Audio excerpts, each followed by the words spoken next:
So welcome, Jen, to the show. Hi, Maggie. Nice to be here. It's great to have you.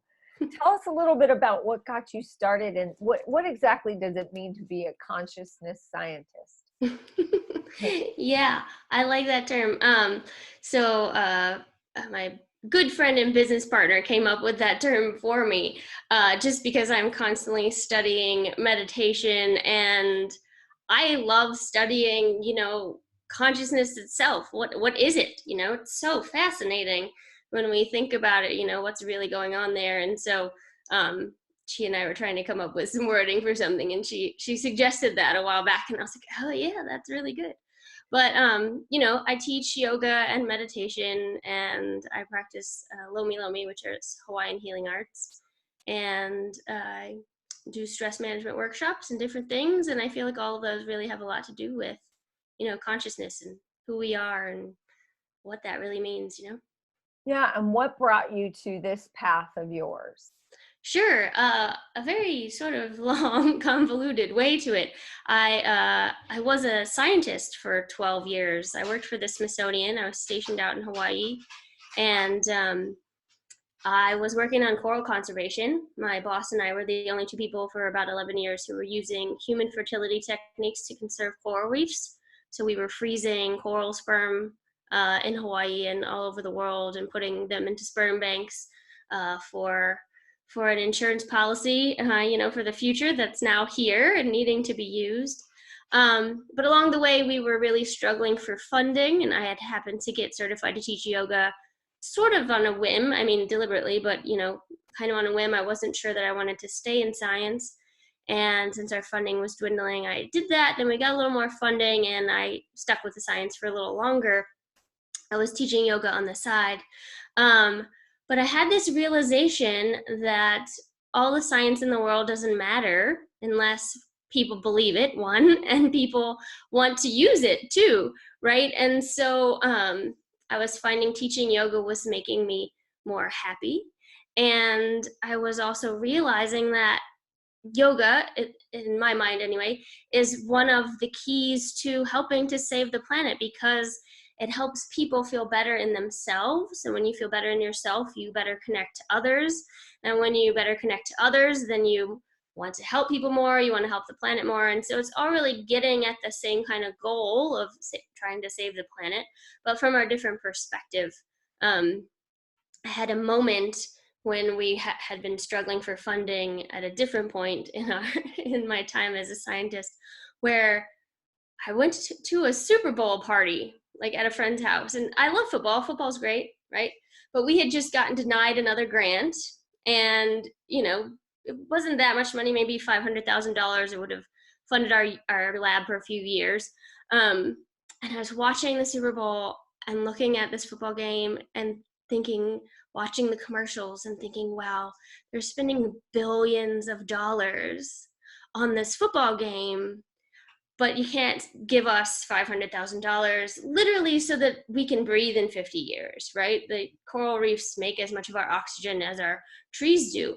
And so, just seeing that, the priorities, and realizing like, oh, some kind of change has to come from somewhere else. It's got to come from the people, right? From people realizing that we're all connected and wanting to make a change. And so with that in mind, and considering that yoga was making me happier in my own self, I decided to make a shift.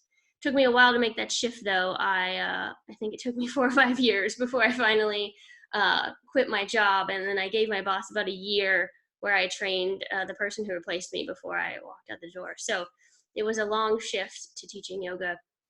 And I was there in Hawaii, and when I decided to shift careers, I thought it might not work trying to start a new business in Hawaii because it's so incredibly expensive. And I had wanted to stay in Hawaii for the rest of my life, but a few different things were also happening. My parents were getting older. They're in amazing shape, but they were getting older, and I wanted to be able to see them more often.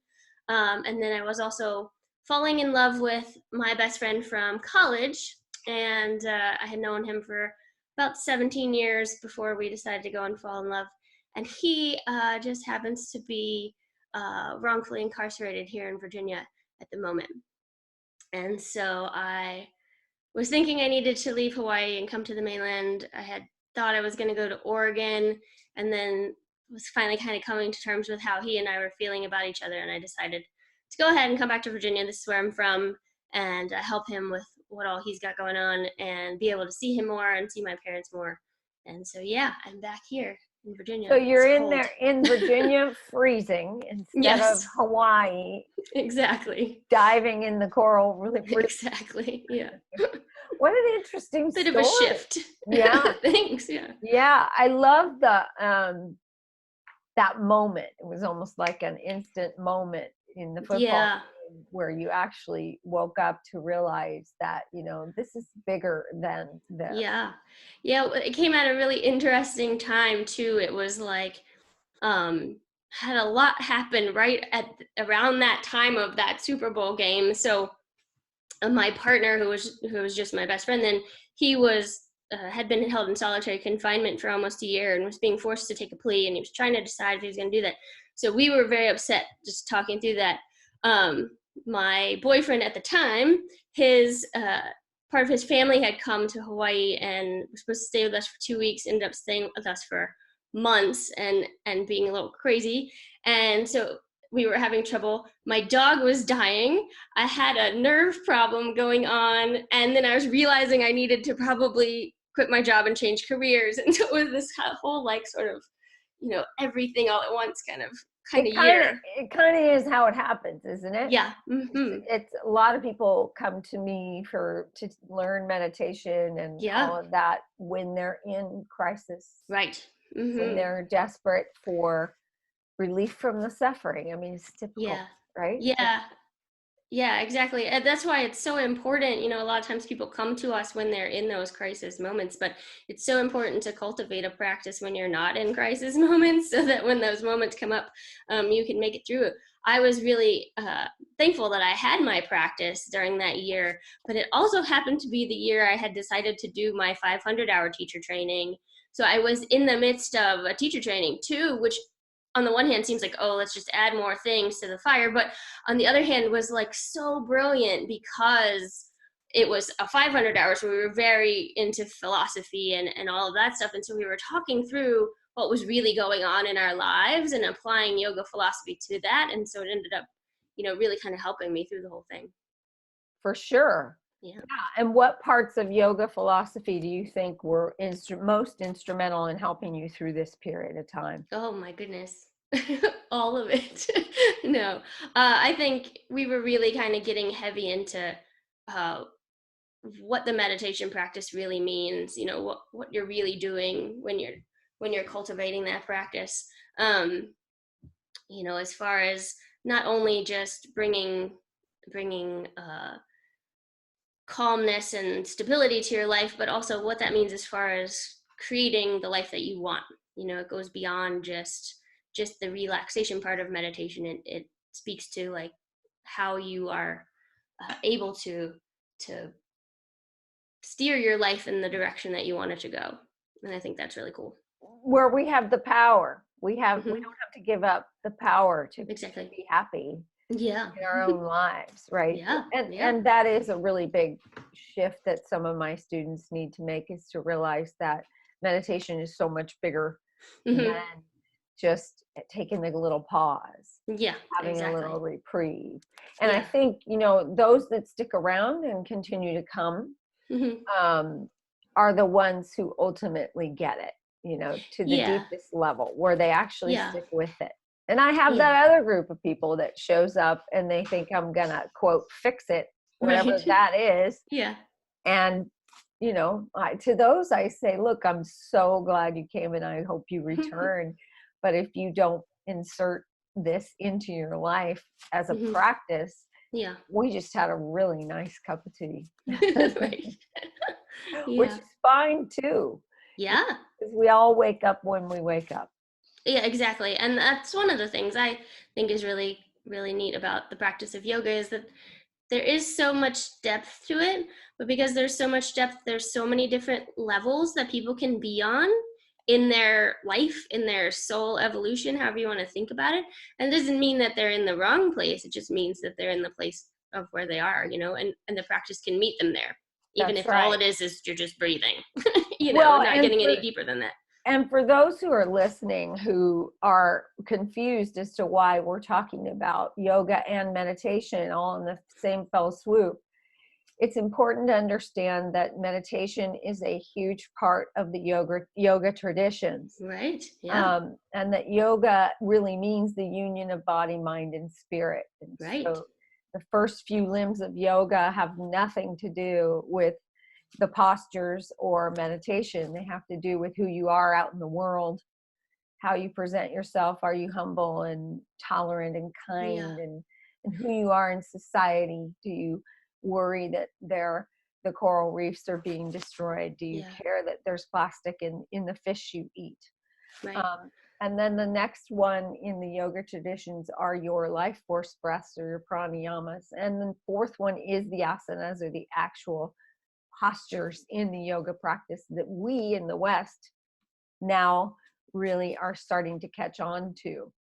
But the final few limbs of yoga actually have everything to do with meditation and what Right. falls from your practice altogether in Yeah. body, mind, and spirit. So for Right. those listening, we in the West don't have a very broad perspective of what yoga is actually per se, Yeah. but it is a huge and very ancient practice. Yeah. And everything in Buddhist philosophy is a practice. Mm-hmm. It's all Yeah. about practice. Yeah. I think it's interesting too. The last limbs are the limbs that are about meditation, but even the limbs that are about how to act in the world support your meditation practice, because if you're not adhering to those things, if you're not being a kind, good person, and you go to sit, your mind isn't going to let you be still, because you're going to be thinking about who knows what, because you haven't acted right in the world, right? And that's going to sit with you. So it all builds onto itself and contributes to the meditation practice. And is totally integrated. Mm-hmm. Totally integrated. Not Yeah. that you can't just go to yoga Oh, and totally. never meditate. You certainly Yeah. can, but to get the full benefit of your practice, it's Yeah. important to remember that the word yoga means a union of body, mind, and spirit. And Mm-hmm. so it's like when I teach meditation and someone will say, I just can't meditate. I can't meditate. Why is that? Well, I can't stop thinking. Well, it's not that I want you to stop thinking, because you're never going to be able to do that. It's that I Yeah. want you to practice being present to the fact that you did go straying off into Thoughtville, and then bring yourself back. And the practice of the asanas in yoga is so wonderful in helping calming your mind as well. Yeah. And also letting you be physically able to sit. That's right. That's a good point too. Yeah. So tell our audience a little bit about this fabulous humanization project you have going on. And I'm guessing that you got going on it because of your boyfriend, but you tell me. Exactly. Yes. So he is a very interesting human being. He is a sociologist and was a criminal justice professor before he was locked up. So a lot of what we're doing is the work that he was sort of already doing. He has always been very vocal about mass incarceration, the war on drugs, racial inequality, gender inequality, all of these things, prosecutor misconduct, police misconduct, all that stuff. Well, isn't it ironic that he is now, as you say, wrongfully incarcerated? How did that happen? Yeah, so the really short version of it is basically he went from teaching in Washington State, where everyone was quite liberal and keen on the things that he was talking about, to teaching in Southwest Virginia, where people were not. And he pissed off the good old boys. And I grew up around there, and they went into his house wrongfully and got him on some charges and framed him for some other charges, and tried to ruin his life. It's ironic though, because if you were trying to get him to shut up, you really did the wrong thing. Like, now he's got this perspective of actually having been inside, and so all of the things he was just teaching about or reading about or had book knowledge of, now he's experiencing. We joke and we say that we wish we could act like he planned it for research, but he didn't. But yeah, so we started an organization called the Humanization Project, and it was basically a way for us to put together a bunch of different things that he was already doing. So he has continued to do sociology research since he's been locked up. He had a paper published back in January, a peer-reviewed paper published in January that was about the role of hope and purpose in positive leaders behind bars and different groups of people from behind bars. And so that was really neat, and he's still working on some of that work. He does creative writing, poetry, nonfiction, different things. And then he has a correspondence program between people behind bars and first-year criminal justice students that is really profound. You can watch in a semester where the students go from asking really sort of horrible questions like, what made you go down the path of crime, and like stuff like that, to like, you know, how are your children doing, and you know, what are your favorite things to do, and what foods do you miss the most. And so you can see them realizing that these are human beings, you know. So that's one of our favorite aspects of it. And then we are putting together a book of letters from parents behind bars to their children. That should be coming out hopefully early next year if I can type quickly enough. And and then we also do interviews with people who are behind bars or who have gotten out, who are doing good work in the world, and then also interviews with loved ones of people who are incarcerated, and then also other people just involved in the criminal justice system, with the hope of humanizing everyone involved. You know, a lot of times we can give people facts and figures. We can say, here's the data, you should let people out, they do better with treatment, you know, all of this stuff. But people, while we think that we are logical, we're really emotional beings, right? We make decisions from our emotions, and our logical mind can actually conspire with our emotional mind to then give us the logic, right? And so we think we're making a logical decision, but we're really making an emotional decision. And so we feel like by sharing stories of people, we can get people to connect with them, to understand them, to feel emotions around their stories. And then that will help drive the change that we need to see in the criminal justice system in this country. You know, yeah. Aren't you really doing the same thing, right? Oh, exactly. Really, in the practice of meditation and the yoga traditions, you know, one of the biggest misperceptions of reality is that we're separate from one another. Exactly. And what you sound like you're doing is a beautiful way to remind us all that we're not separate at all. That if you can humanize the prisoner, then you realize you're one step from being wrongfully accused yourself. Yeah. And I love it. I think it's fabulous. I love that you make that connection, because I do quite a few different things that look different on the surface in my life. You know, I do stress management workshops. I also teach horseback riding to children with disabilities. I do a bunch of different things, and then then there's that little, like, I teach asana sometimes, right? Or meditation. But to me, everything I'm doing is yoga, right? It's all the same. And I love that you make that connection, because it really is. Well, and it goes deeper to, to the whole coral reef and where you started. Mm-hmm. Exactly. Right. Just trying to save the planet. I think sometimes people look at me oddly when I say, if I just can get one person to become a lifetime meditator, I'm in heaven. Because my ultimate goal and what drives me out of bed every day is to create world peace, one person at a time. Yeah. And it's the same kind of thinking of, for you, your mission seems more like saving the world, right?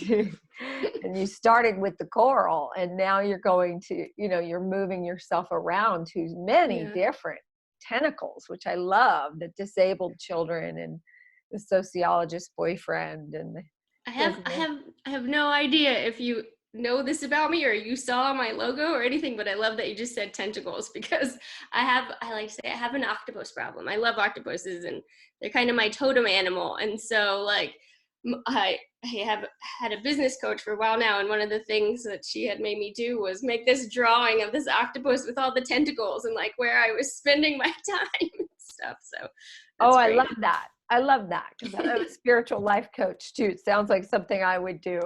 I Yeah. would have you do. Oh, I love that. It's great because Yeah. the tentacles that have taken you, it's almost like you woke up to the bigger picture during that football experience, Mm. and it just exploded your octopus. Yeah, exactly. And it's really ironic and funny, now that I'm with my partner. You know, he was my best friend for so long, and he literally would say to us when for a bunch of us, a few of us friends, when we were in college, it's all about the people. It's always about the people. And I was so, at that time, I was so anti people. I was like, people are ruining the planet. They're horrible. Why do you want to help the people? People are awful. I just want to go over here and play with these animals and help the animals. And it was like when I woke up to it, I was like, oh, he was right the whole time. You, like, the people aren't going anywhere. So you have to get the Well, people to feel better and act differently. you are the people, Exactly. Exactly. Yeah. Yeah. and that was the missing link. That Mm-hmm. you didn't see that, right? That Yeah. I am Mm-hmm. one of the people. Right. I may not be, literally throwing my garbage in the ocean every Mm-hmm. day, but I'm still one of the Yep. society that is. Yeah. And Mm-hmm. that's also that part about separation. We can't Right. separate ourselves from the people who are committing atrocities in Yeah. Syria, and we can't separate ourselves from the Chinese who have destroyed Tibet, Yeah. any of it. And I love, that's one of the concepts I love the best about anything that I study in my studies, and as I research and write my first book, Mm-hmm. is this whole notion about, if we could just, it sounds so simple and so easy, if we could just understand that I am you and you are me, but we're not able to do that. It's going to take a lot of people like you and me to Yeah. help bring people to a place where we understand that everything that we do affects the other person as well, Yeah. and we're not in it alone. Whether it's the good stuff or the bad stuff, we're Right. not in it alone. Yep. Yeah. And I love that you said that your partner, your boyfriend, um, and you both thought, we're laughing that you wish you had planned his incarceration for research. But Yeah. it really is research, right? Oh, Because totally. every part of our suffering is our teacher, and he's probably got a really awesome book in him. Oh, yeah. We have like 5 books planned. I think you do, at least, right? Yeah. Do Yeah. you ever think about going back to the coral reefs? So that's a great question. I do not think about or miss the day-to-day ins and outs of science. Like, I have no desire to go back and do lab work again, or even like be the boss of a lab or anything like that. The one thing that I feel like I would like to have more of in my life is almost exactly what you and I are doing, being able to talk about the science on like a very human level and share it in a way that the public can understand. And it's like telling the stories of the people behind bars too.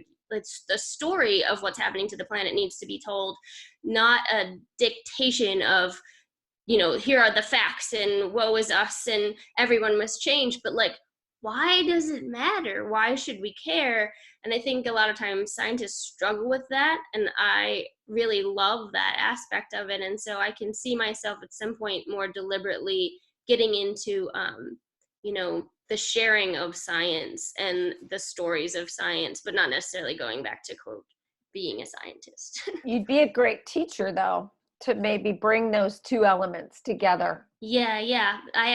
My mom is a teacher. She was a teacher for 30 years, and I love teaching. When I got certified to teach yoga, I was so happy. I already had a background in teaching horseback riding and coaching gymnastics, and I was very happy that I already knew how to teach. I just had to learn the yoga aspects of it, because for a lot of people, I think learning how to teach is, way more challenging. Learning the yoga, is a more doable thing. If you've never taught before, it can be quite a challenge. But I love teaching, and so I'm sure in some way, shape, or form, I'll end up teaching more of the science stuff in a palatable way. Yeah. So tell me, do you have any suggestions for anyone listening about how to live a life illuminated? Oh, I think one of the most important things for living a life illuminated is to take the time and study yourself. You know, there's so many different things that you can do, and you and I both can certainly make so many suggestions. Both of us probably like everybody to meditate all the time, and those are great suggestions. But for different people, different things work. And so the more we can come to study ourselves, get in touch with ourselves, we can start to realize, what is our passion, what brings us alive. If we don't ever take the time to get in touch with ourselves, one, we don't know what would benefit us the most. We also don't know how we could benefit the planet the most. I might be able to make suggestions to you, but they might not work in your life. But if you study yourself, then you can start to see, oh, here's where I can do this, here's where I can do that. And then even more importantly than that, what is your purpose? What is your desire? What do you want to accomplish? And when we get in touch with those things and shift our lives to doing those things, then I think our life naturally becomes illuminated. Well, I think that's part of that whole idea that we've unfortunately bought into this concept that we're supposed to do and be and have more to be happy. Mm-hmm. If Yeah. I just have that PhD behind my name, or I have that, really cool car or really neat house, I will have made it. And then Mm-hmm. we get all those things and we wake up and we're still no happier. And then we Yeah. wonder why. Yeah. So we've bought Exactly. into this societal prescription almost that we're Yeah. supposed to do it a certain way. Right. I, for one, do not want to wake up on my deathbed and look back at my life and say, geez, is this all there was? Right. I missed it. Yeah. I missed it. And I Yep. think part of it is that myopic sense that I'm in it myself and by myself. So when Yeah. you say that, that it would be great if you could find your purpose and, figure out where you belong and how you can use your gifts and talents to serve Mm-hmm. humanity, I Yeah. don't think a lot of people actually think like that. Right. They're No. more interested in or more caught up in this, I'm supposed to do it a certain Yep. way, Yeah. and then Exactly. stuck in a mindset of whatever they brought in from the past Mm-hmm. that's preventing them from making some kind of breakthrough in their lives. Yeah. I know, even for me. So growing up, I was a gymnast and I coached gymnastics when I was in high school and when I was in college. And there was a point in high school, I don't remember what prompted him to say it, but my dad said to me, if all else fails at any point in your life, you can always just coach gymnastics. And, now I teach yoga, which is very similar in certain ways, not certainly in others. But, he had that moment of seeing, like, you really like this, you could always just do this. And then I was like, no, no, I'm going to be a scientist. I'm going to do all this stuff. I'm going to get these degrees exactly like you said. I'm going to go and do these things. And they were really important things and they seemed like that was what I should be doing. But yeah, wasn't making me happy. And it wasn't until I got in better touch with myself and could see, like, oh, wait a minute, you know, I could be happy and still serve the planet and still get at my goals, and everything will feel even more amazing, right? Yeah, and that's the big transformation that really needs to happen. Mm-hmm. It's that piece that you're looking for people to understand, well, why does it matter that the Mm-hmm. coral's dying? Right. Why does it matter that fish are being found with tons of plastic in their bellies? Yeah. Why does it matter? Well, because all of it matters. Mm-hmm. Yeah. Yeah, yeah. It's a big task, isn't it? It is. Yep. Yeah, But but like you said, one person, one thing at a time. exactly. So tell me what obstacles other than the ones we just talked about, Mm-hmm. or fears that you have or had and had to overcome along this path. Yeah, I mean, just jumping ship on my job was a huge one.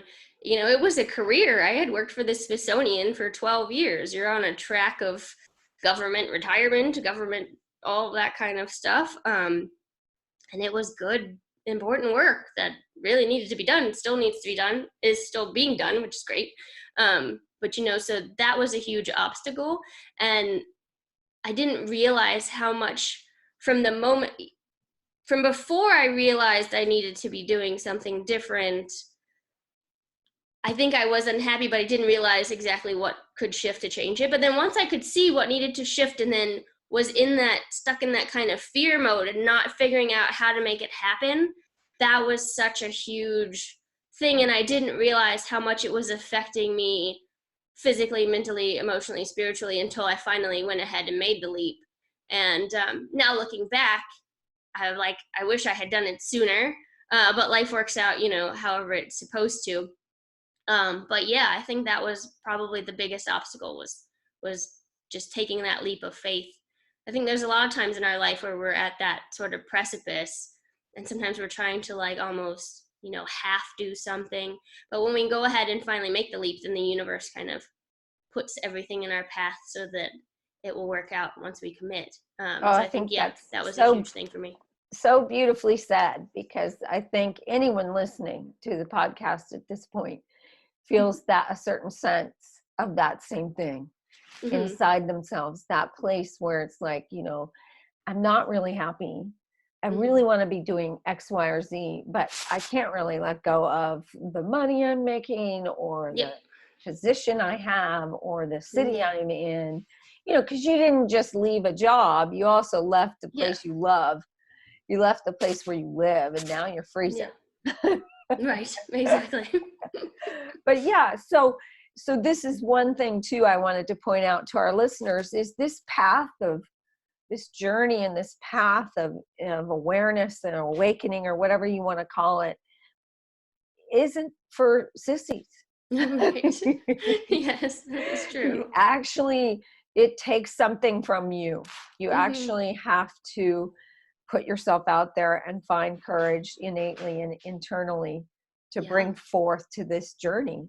Mm-hmm. There's a lot of people who think that I'll just meditate, a couple times a day, and poof, I'll be enlightened.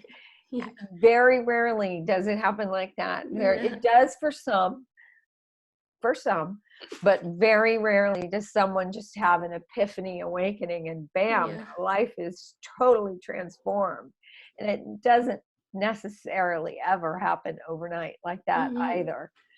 So I think some of us think that if we don't have to do a lot to make a shift. And I'm not saying hard work, tons of work, hard. I'm saying there's got to be a good deal of introspection. Yeah. For you to wake up. Mm-hmm. And that it doesn't, like you said so beautifully, doesn't matter how long it takes. We're all on the path in our own time. Mm-hmm. The only thing that would be a shame is if you saw it and didn't act. Yeah. And this is what I say a lot to my coaching clients too. It's like, you're telling me what you're unhappy with. You're telling me what would light you up. But the fear is what's in the way. So let's talk about the fear. Let's really talk about the fear. Because it's really about what is it that's holding you back from living the life that you dream about. Mm-hmm. And again, I don't want to be that guy on my deathbed that says, what the heck, I missed it all. Yeah. Yikes. So how can people learn more about you or get in touch with you? Sure. It's really easy. My website, my social media, Facebook, Instagram, Twitter, they're all one word, Yoga with Gin, and it's Gin, like the drink. So Yoga with Gin, all one word. If you want to email me, it's the same, gin@yogawithgin.com. And I'm easy to find. That's wonderful. It has been an absolute delight to have a chat with you today, Jen. Yeah, Maggie, thank you so much. Yeah, and if you're ever in San Diego, you need to come visit Satsang I House. would totally come see you. I spent every summer of my childhood in San Diego, and I come periodically, so I will come and find you for sure. Oh, absolutely. I would love that. Yeah. Come for meditation or whatever. Yeah, that'd be great. Yeah. Well, thank you again for taking the time. And here's to living a life illuminated.